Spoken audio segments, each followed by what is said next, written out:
Hey everybody, I'm Shane Ireland. I'm Steve Mobby. I'm Andy Wyke. I'm Steve Norse.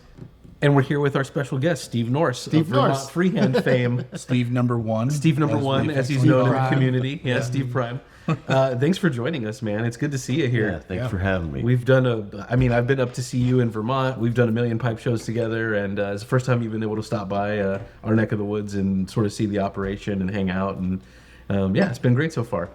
And today we have something, I would say, arguably among the most interesting things to discuss we've ever discussed, and that is vintage tobaccos. In general, collecting and enjoying vintage tobaccos. And Steve has graced us with an incredible example of that. You want to tell us a little bit about what you brought?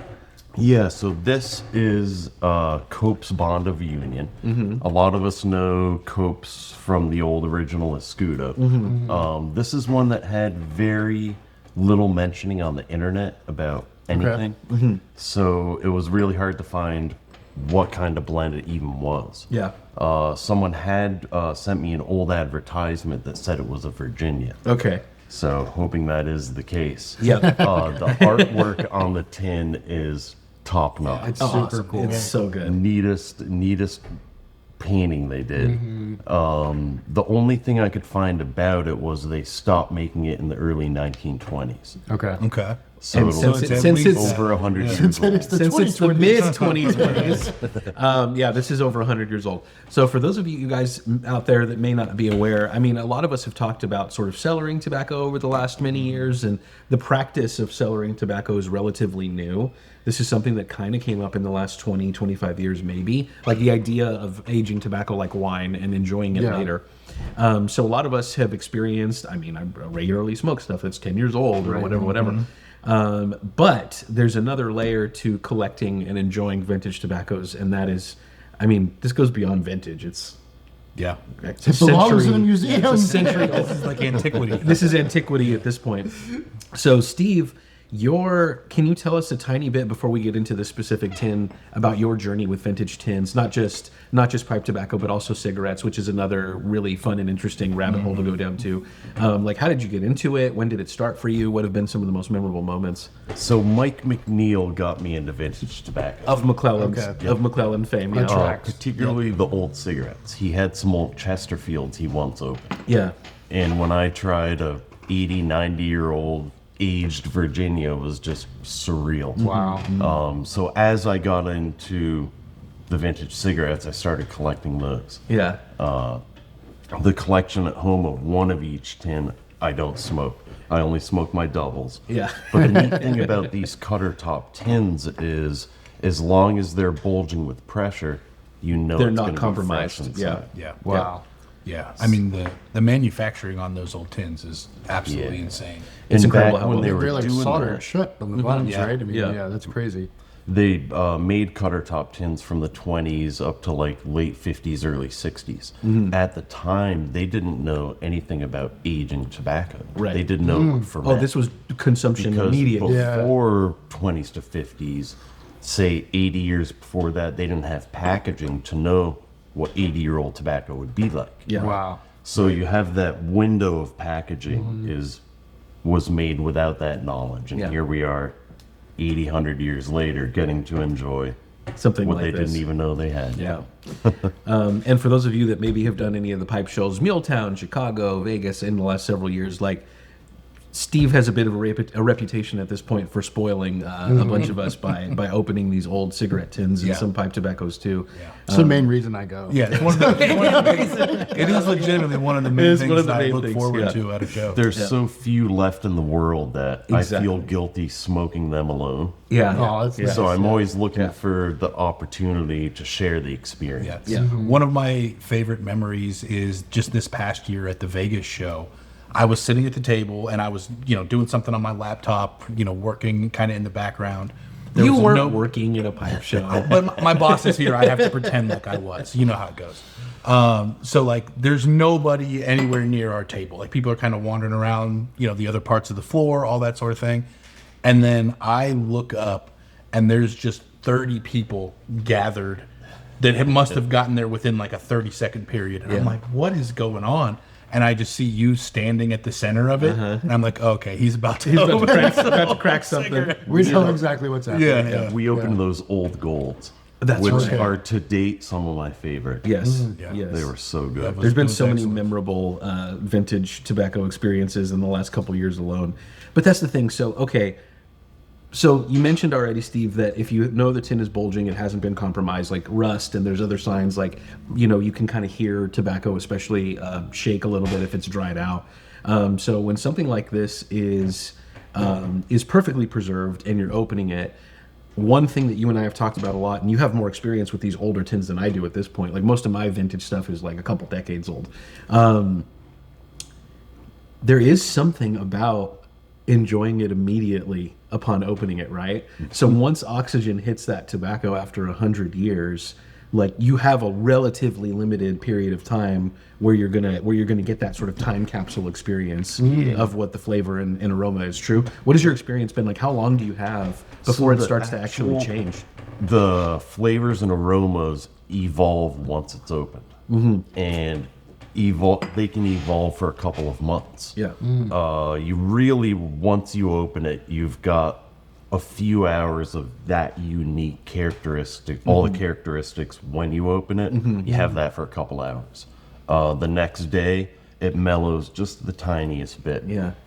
When it comes to the cigarettes, we can wrap them in aluminum foil and then put them back in the tin, put it in plastic, Yeah. little moisture pack. A month later, you can tell it's mellowed out a lot. Yeah. Yeah. But it's still pungent. It's still all the flavors there. It's just not as intense. As intense, yeah. It like right away, right after you crack it, is like the sweet spot. Yeah. So, shall we? I love the opening of these too. Yeah. The sound they're- is just it's always a ritual, sacred experience We getting need, to open we need one, quiet on the so. set here.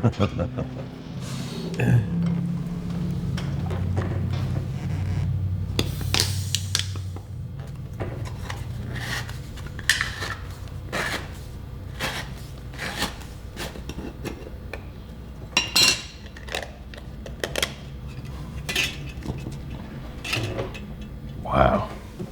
It's, Oh my it's, God. it's just amazing that over 100 years of fermenting and it is still absolutely fresh. The aroma that comes out of there is surreal. Oh my God. It's like figgy and It's so like little thin cut flakes, Yeah. like broken flakes. Really So glad, sweet. Really Yeah. glad it held up. Would have been a really It would have been a bummer, yeah. boxed video if it hadn't. Or if it was just like 100% Latakia. Yeah. You know what I mean? Like, there is a little bit of that guesswork too. Like even if you research stuff, but man, yeah. I mean, the artwork on this, just like the vintage nature of the tin, tin is so gorgeous. oh, and just like you said, like those beautiful like thin cut little flakes. Like this is just an amazing experience. there's on top the of the smell opening and all that. mechanism. Oh, yeah, like, yeah. like it's very an satisfying. experience It's very opening the satisfying. tin. You know, it's not just like cracking it. It's like you have to put in a little bit of work to enjoy this super special thing. Yeah, Please. yeah. Load her up, Steve. Oh my God, this is crazy. Yeah, this is insane. Like About this, to be a good day. this might be a smoking pipes video first. Yeah. I think it is. Yeah. Yeah, I think it is. This is the oldest tin we've ever smoked on camera. Oldest I think. tin we've ever smoked on camera. And so Steve, One of the oldest tins I've ever smoked, period. It is the oldest tin I've ever smoked. so Steve, when will these be available on Smoke? Whenever we get the time machine going. We're working on that. Yeah, Oh my God. yeah. I heard Jeremy Reeves had some very like unique developments on the time travel front. Yeah. He would be the one to pull it off if anybody's ever gonna. Cope Bros, Liverpool and London. God, man. So good. Yeah, pass it around, pack one up. It's. I was trying to think of something that's like I The mean, I moisture's guess, like perfect. I know it's perfect. If you're into wine, like this is almost the equivalent of they're like, oh, we dug up in the Adriatic Sea an old like clay thing of wine from the Roman era or whatever, or Shackleton's whiskey that they Yeah. found out in Yes. the stuff like that. Like, it's really difficult to compare this sort of experience to almost anything else out there. Very rarely I've opened up a lot of 80, 90-year-old tins, but I think this might be one of the first ones over 100 years old. Over 100 years old. The cut. So yeah, it's hard to compare it to anything because we don't get to open 100-year-old No. preserved tobacco. It's like as rare as it gets. Also, too, it's kind of funny that we could start thinking, like, okay, you know, like, what's the next sun bear look like in 100 years? Right. Yeah. Because at least we know that they hold up that long, you know? Sure. Like tobaccos in general, but especially a decent Virginia. With this tobacco, it's hard to know so many things how the tobacco originally was. The tobacco strains have evolved over the years. Yeah. You know, so a lot of the older stuff, you know, a lot of the cigarette tins have a higher sugar content, which gives it that good fermentation. Farming practices have changed. Yeah. Processing practices have changed. I mean, just the soil has changed. Oh, yeah. Yeah. And Yeah, everything about literally it. everything. Yeah, And obviously tinning methods. there was no machine harvesting 100 years ago. Uh-huh. Yep.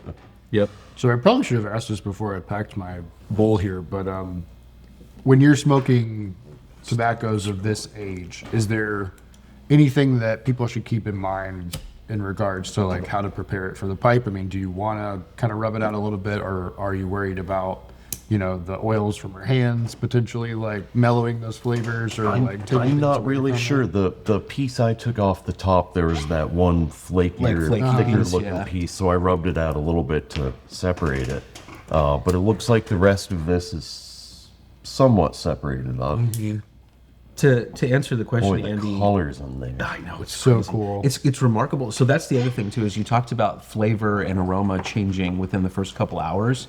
I can almost guarantee you that about 5-6 hours from now, that's going to be uniformly dark in color. Like when the oxygen hits those aged tobaccos, they darken super quickly. I've had that experience before where I've opened something that was really old, like maybe 60s, 70s, and it's like pretty bright still in the tin. Put it in a mason jar, and like a couple days later, it's like chestnut, like uniformly. Oxygen does its work so quick after that many years of, and that wasn't vacuum sealed either. They weren't vacuum sealing tins, so there was oxygen in that when it was closed, and that's what caused a lot of the fermentation to jumpstart. But to answer your question, Andy, in my somewhat limited experience with crazy old stuff, I don't even give it any drying time, like none of that. Yeah, Just no, straight this- into the pipe. This is ready to go.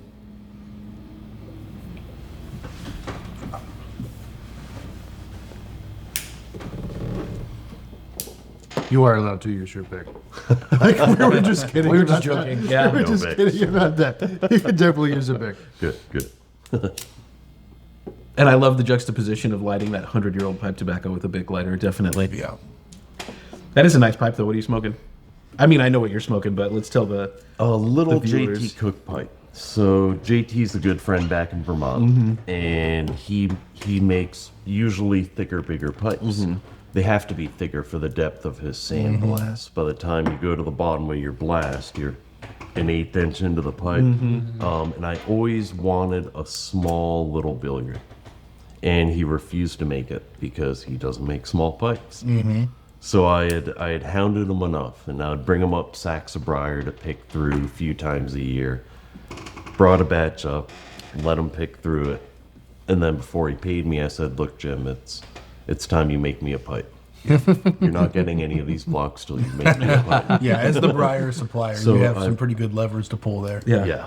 I agreed. He said, "You know, I'll do it for you, but you have to promise me you'll be buried with the pipe. It can't get into circulation, can't get out there." And I mean, it's not that thin. No, Sure, definitely no. not. By his standards, it is. Yeah.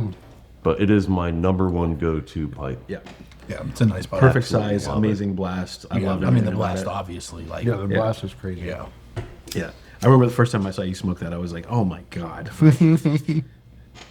Like one of the cool, I've seen JT make some amazing stuff, but we have similar taste in terms of like smaller pipes, lighter weight stuff. And it's almost got that like old like sport vibe that like some of the old BBBs had and like the old Peterson Sportsman models. Yeah, I can like, see that. It's so cool. Yeah. It's very streamlined. We're doing. Okay, so can we talk about how good this Yeah, is? it's insane. Yeah. Like we haven't been saying Yeah. anything, but I'm just Yeah. like, oh,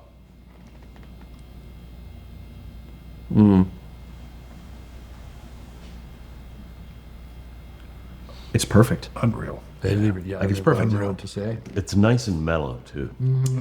Yeah, there's something going on though. Like I get a little bit of like pepperiness on the retrohale. I don't know if that's just because of the age, like the richness of it. I think this probably was a pretty mild to medium Virginia initially. And I find that some of those lighter Virginias have longer legs in terms of aging anyway. Like a really strong or spicy blend will mellow out over many, many years. And some of those sort of like unassuming, more mild Virginias end up great after all that time. Yeah. This does market itself as medium strength, cool and lasting. It is definitely lasting. Little do they know it Yeah. lasts over 100 years.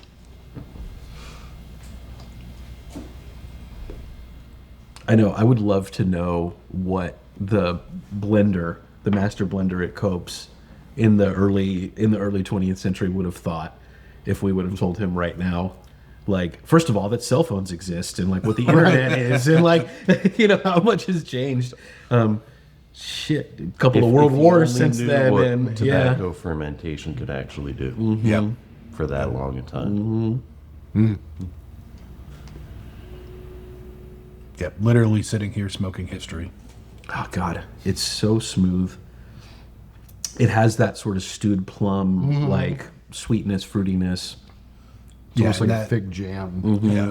And that's hitting like the front of my tongue like so strong when I pull on this. No bite. No.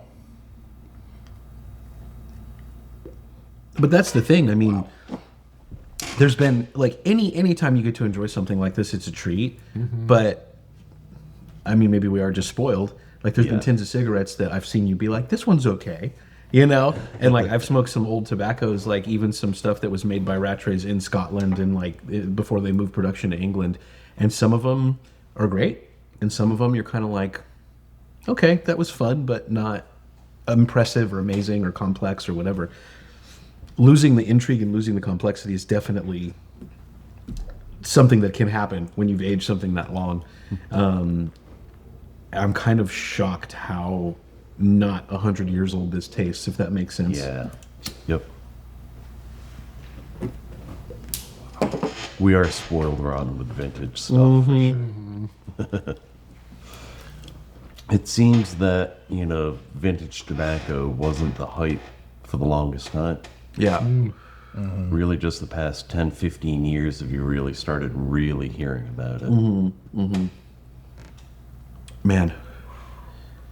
Yeah, which is why it's so crazy that stuff like this even exists, that it was made in a way that could last this long, Right. even though it was not a conscious decision to make something that would last. Or that someone didn't smoke it for 100 years. Yeah, that- Like, yeah, that's too. another thing. Like Yeah, a that's another consumable product that has not been Right. consumed. Yeah. Kind of nice. So you were saying at one point too, Steve, that like even the empty tin, like there's a market even for just the empty tins here, like people that collect, whether it's just Tobacciana or like old tins in general. I believe you told me that some of the first tins that you got your hands on was from people who had been collecting with no intention of smoking them. Yeah. Yeah. The tin collecting industry is massive.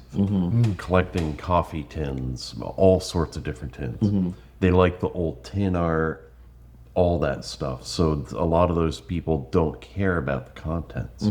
It's kind of more eclectic if it's still full, whatever the tin may be. There's times I've seen ones in people's collections, and you can see it's got a bulging top on it. And I would contact them and ask them about it and get chatting about collections and tins and all that. And then eventually propose to them, I will offer you X amount of money for this tin, and I will return it to you empty in a month. And Guaranteed. the amount of money I'm offering is a substantial amount. They almost think it's a scam. Yeah, yeah. But that's some of the best deals I've ever had. Yeah. Where I can get the tin, enjoy it for what I want to enjoy it for, and give it back so they can keep it. They can keep the collection. That's cool. Yeah. Yeah. Yeah, I'm happy to help you empty out any of those Right. tins, like anytime. Yeah, if you've got if the clock's ticking, you've only got a month. Right. No problem. Are you guys tasting anything but Virginia in here? There's a lot of It's dark so tobacco. hard to tell because once you get that much age on a strain, it morphs the flavor so much that Yeah. I don't even like. It's hard to even say because it's like my knowledge of how tobaccos were produced kind of falls away after like anything earlier than like the 60s. Mm-hmm. So like I don't know. Like it's like I have no idea. I know. Well, yes, and the flavors meld to a degree Yeah. that you Yeah, can't yeah. even really separate them. So I'm curious if there's anything else in here, mostly because of the feeling, not a taste. Like the retrohale is a little spicy. Yes, like for it's sure. it's a little tingly, a little spicy, and also too the composition of this tobacco, which again, it's kind of nuts that there's so much distinction between Like color variation color and stuff, variation in yeah. here. Yeah, like you've got some pieces like this that are like a almost medium gray. brown, like a medium brown, and then there's some very, very like jet black with a lot more what looks like crystallization on it. And I'm wondering what that could be. Yeah. It's an excellent blend, though. It's an excellent blend. Yeah. don't know why they stopped making it.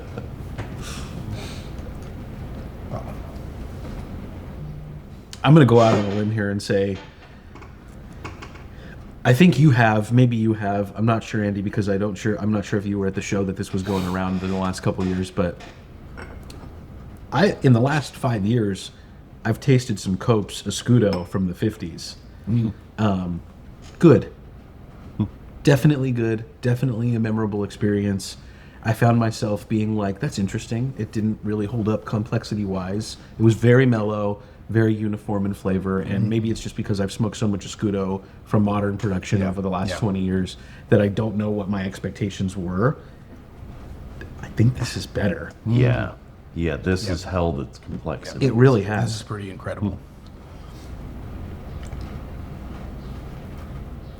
Yeah, a lot of the like some of the oldest tins that I've smoked, like I'm thinking like oh my god, it's really not that old, but like a 30-year-old tin of Scoot or Yeah. of Warlick or something. Yeah, yeah. Right, like there's just like this molasses like sweetness that is just sort of from Dominant. dominant from the charring light all the way through the bowl. Yeah. And this does not. There is that level of sweetness throughout, but there's also these little bright citrusy notes, and then like the more stewed fruit, and like it's just there's so many different layers of that sweetness that I don't remember from. If I was smoking this blindly, I would struggle to guess that it was this old, I think. Yeah. I just wouldn't have expected it to have this much vibrancy and flavor. And yeah, the retrohale's insane. Like, Yes, there's a yeah. lot going on. I wonder if some of that too is because we are smoking it right after we pop that tin That's probably part of it, yes. versus like an hour later. Well, even in the case of the Copes Escudo, I'm pretty sure it was like 48 hours or whatever. Like, so by the time I got a bowl of that particular example, the coins were black, uniformly black, and yes, like somewhat muddled flavor wise. But again, I've had that happen with tins that were far younger than this too, and I was smoking them immediately after opening them. I've had some tins from the 60s and 70s that like had that sort of like uniform like lack of complexity. Still a pleasant flavor, still a fun experience, but not anything close to what we're smoking here. And they were half as old, you know. New idea for a mystery review. Steve sends us an old tin, and the mystery is just how old is it? We have to guess the decade. Wow. This Side is street is really nice too. Like it smells. it smells very great. Nice. Yeah. Yeah, the inside of the tin has held up perfect. Piece of paper that was in there, is colored just a particular way. What was that? Like the little guarantee or something? Because some of them have like like some marketing pieces in there Yep. and like Some of them will have the paper disc has wording on it. This didn't. This just had the inner lid and the little piece of paper on top. I wonder what the purpose of that paper was if there was nothing printed on it. Yeah, I wonder. I bet you it has something to do with because the air in the tin is going to be mostly on the top. There's a tiny bit of space. Yeah.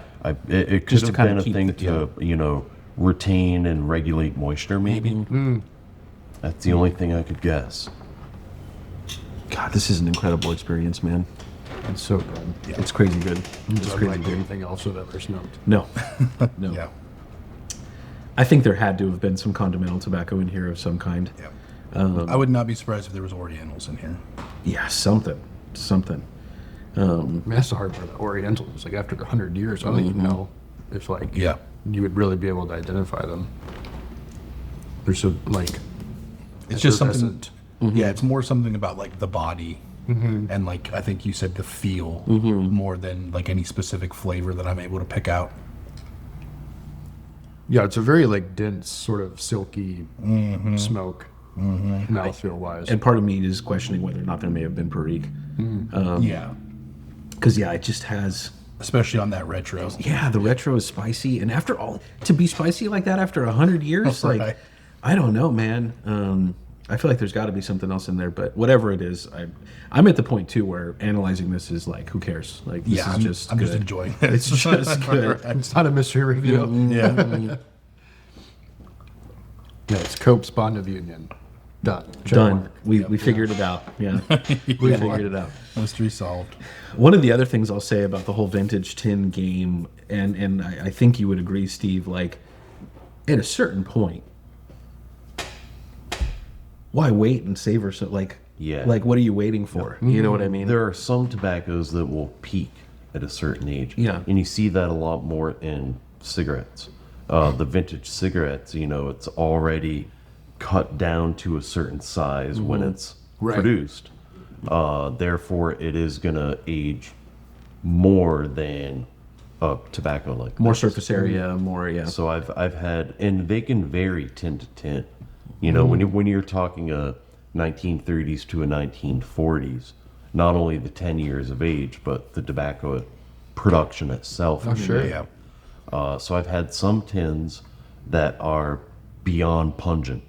Then you open an identical one again, and you notice it's less. Yeah. So they Yeah. vary quite a bit. Have you gotten to the point with your collecting where you can kind of predict that to an extent, or are you Yeah. like as surprised as anyone when you pop it? Because you can hear, it's harder with the cigarettes hearing some rattle and Yeah, whatnot. yeah. But you can tell when you take them out, when you first feel it, see how it stained the paper.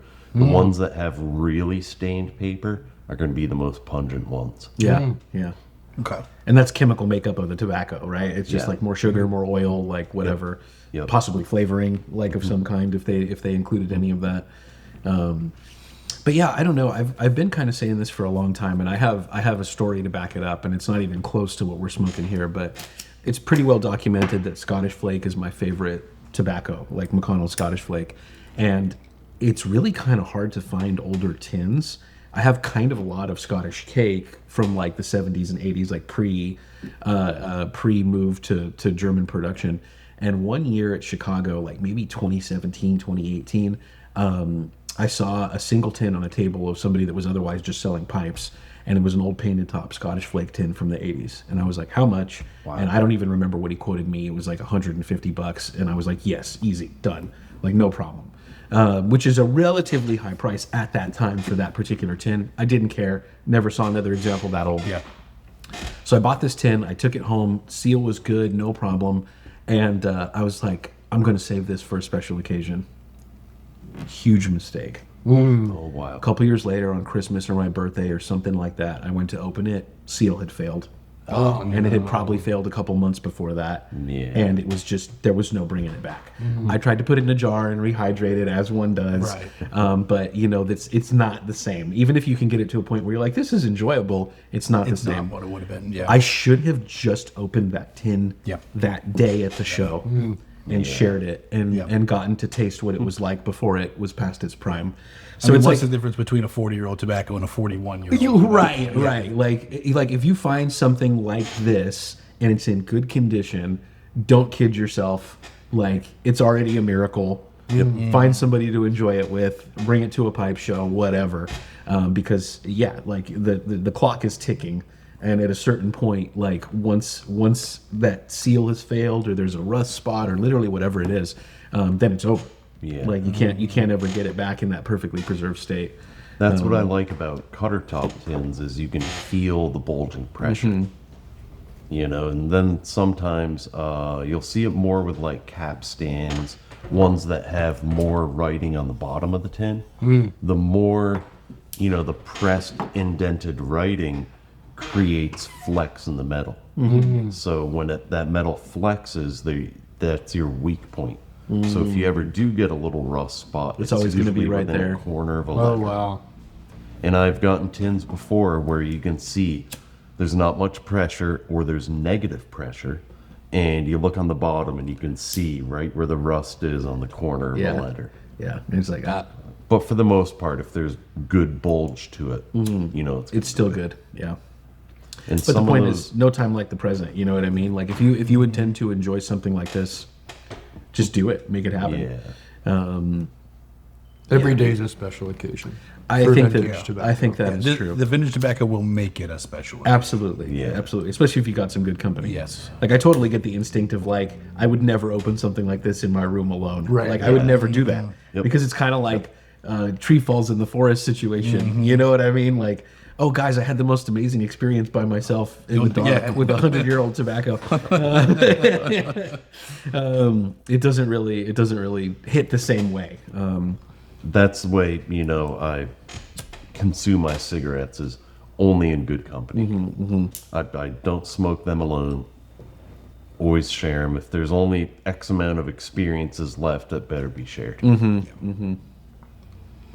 Well, thank you for sharing this one with us. Yeah, absolutely. This is incredible. Even if we didn't get to document it, I would never forget opening this and what it smelled like and what it tasted like out of the tin. There's some things that are just, yeah. Beyond it's memorable. been decades that I've wanted to come down here and check everything out, and finally getting to make the pilgrimage down here. So yeah, it's the perfect tin for the time. Yeah. Well, you're welcome anytime with as many Yes. 100-year-old tins as you Yeah. can muster. You and your tobacco are very welcome. Steve, thank you so much for not only joining us, coming down, making the trip, but for bringing something that's basically a once-in-a-lifetime experience. We could probably count on both hands the number of people in the world who get to experience a 100-year-old tin of tobacco, perfectly preserved and this delicious. And I will never forget this for sure. It's very for having special. me. Thank you, Steve. Thanks everybody for watching. Make sure you like and subscribe to the channel if you want to see more strange and esoteric tobacco content. We'll see you ya. next time.